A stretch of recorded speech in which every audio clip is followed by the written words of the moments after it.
They called him Hardrada, the hard ruler. To his enemies, he was the storm that never ended. To his people, the last echo of the Viking Age. A man forged in exile, baptized in war, and crowned in blood. But history remembers him by another name, the last great Viking king.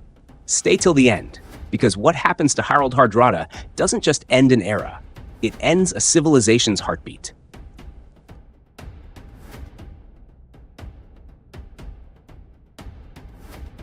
He was born around 1015, the son of a petty king, Sigurd Syr of Ringerike, and half-brother to Olaf Haraldsson, later known as Saint Olaf.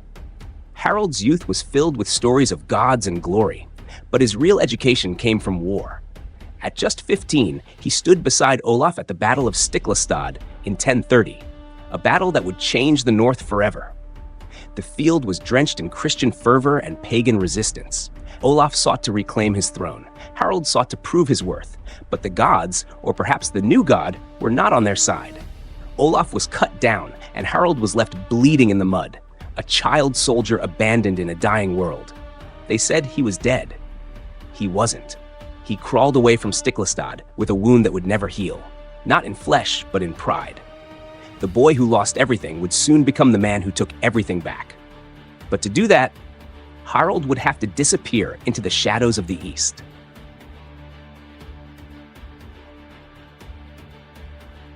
Wounded, hunted, and alone, Harald fled Norway, crossing frozen mountains into the realm of Kievan Rus, ruled by Yaroslav the Wise. There, the young exile found refuge and ambition. Under Yaroslav's protection, he became a commander in the Rus army. But his eyes, they were set farther south, on Constantinople, the shining city of the East. In Byzantium, Harald joined the Varangian Guard, an elite unit of Norse and Rus warriors sworn to protect the emperor. He fought in Sicily, in the Holy Land, even in the palaces of rebellion within Constantinople itself. And each battle hardened him, carving away mercy, leaving only steel. By the time he returned north, Harald was no longer a wandering prince. He was rich, deadly, and hungry for power. But every exile dreams of home, and Harald's home still owed him a crown.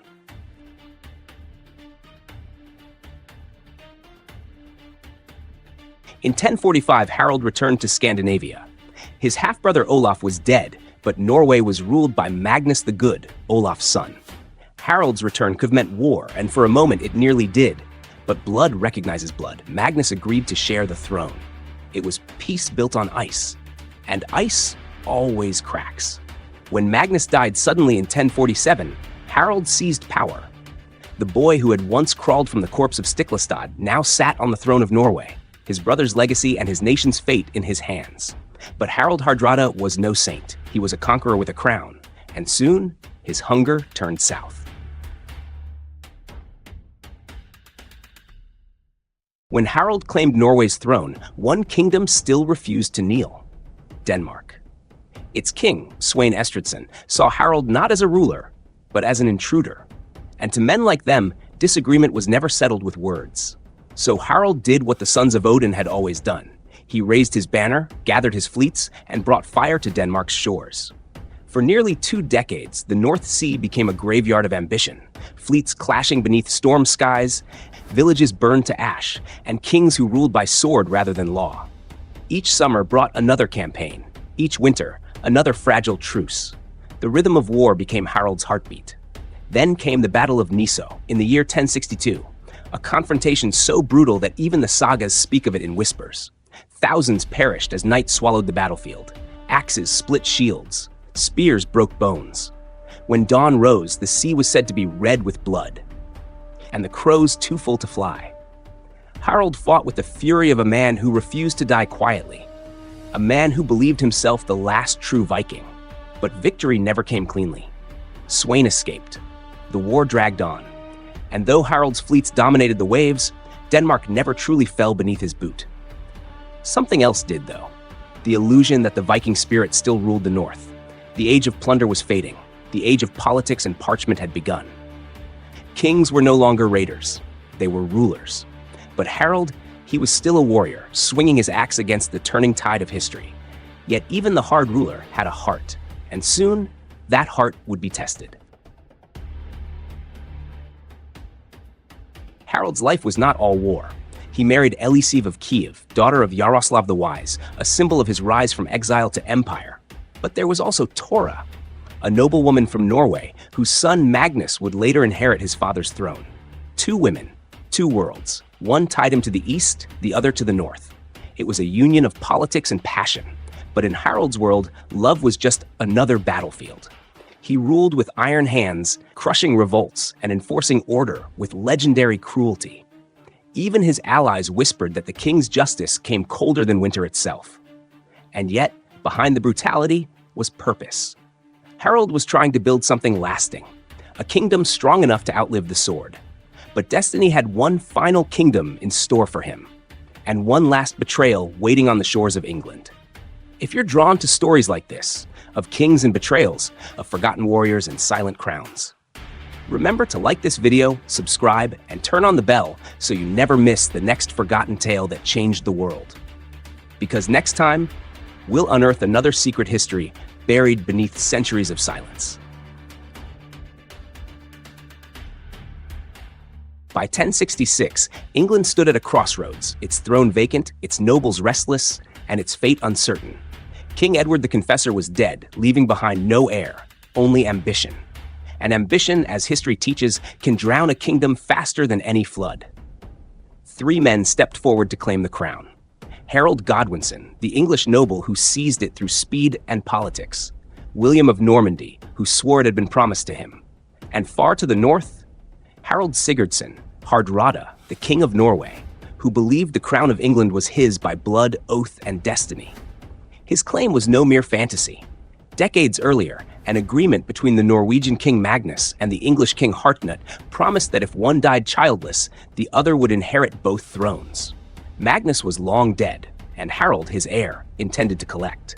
But kings do not win crowns with parchment. They win them with iron. So, when Tostig Godwinson, the exiled brother of England's new king, arrived in Norway seeking revenge against his own blood, Harald saw his opening, not just to expand his realm, but to etch his name into legend. He called upon his jarls, his veterans, his Varangian elites, men who had followed him through fire and empire. Soon, the fjords of Norway echoed with the creak of ship timbers and the hiss of sharpened steel.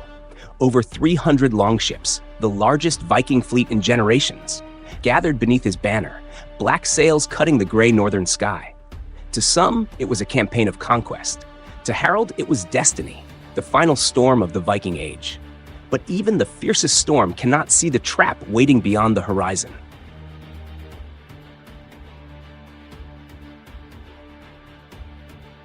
Harald's army landed in northern England in September 1066. With Tostig at his side, he faced the northern earls Edwin and Morcar at Fulford. The English army was crushed. The Viking axes sang once more. York surrendered. Harald stood victorious, one step away from the English crown.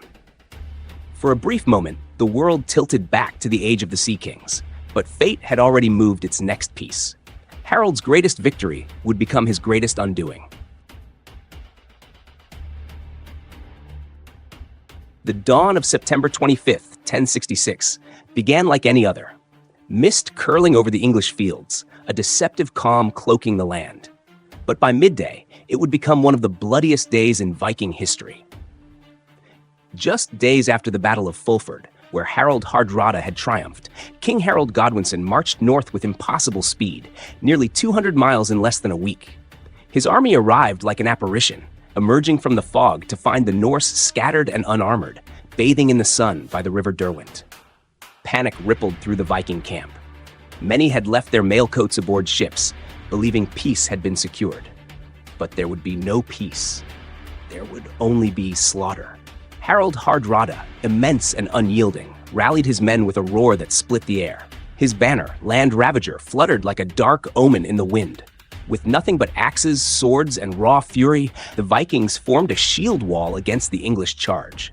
The fighting was savage, steel clashed, arrows sang, and the bridge itself became a tomb. One lone Norseman is said to have held the narrow crossing, cutting down over 40 men before he was speared from beneath. Yet even that act of defiance could not halt what was coming. Harald fought like a god possessed, his height and strength turning him into a storm of steel. The English chronicles say he split men from neck to navel before a single arrow found the gap in his throat and silence fell. The hard ruler was gone. His dream of England, his destiny of conquest, all buried beneath the English soil. Of the 300 ships that carried his warriors from Norway, barely 24 limped home, their sails tattered, their hearts broken. That day at Stamford Bridge did not just end a battle, it ended an era. With Harald's death, the age of the Viking warrior faded into myth, and the sea, once alive with dragons of oak and iron, was quiet at last. Harald Hardrada's death in 1066 marked more than the fall of a man. It marked the end of the Viking dream, the age of raiders, explorers, poets, and kings who ruled by might and myth. His rival, Harold Godwinson, would die weeks later at Hastings, defeated by William the Conqueror. 3 kings, 3 battles, 1 year, the year the medieval world was born. But Hardrada's legend endured in sagas, songs, and whispers of the North. They said his eyes were the color of frozen sea, and his will, the iron of empire. He wasn't just the last Viking. He was the final echo of a world that refused to die quietly. History remembers Harald Hardrada as a tyrant, a hero, a murderer, a poet. Perhaps he was all of them. He began as a boy bleeding on the battlefield and ended as a king who could not be conquered, even in death. Because some men don't just live through history, they end it. If you've made it this far, you've just traveled through the ashes of the Viking world. Don't let the story end here. If Harald Hardrada's fall reminded you how empires die, wait until you see how others were destroyed from within. Like this video, subscribe, and ring the bell, because the next story on your screen reveals another empire built on betrayal and the price of power paid in blood. History remembers the victors, but legends remember the damned.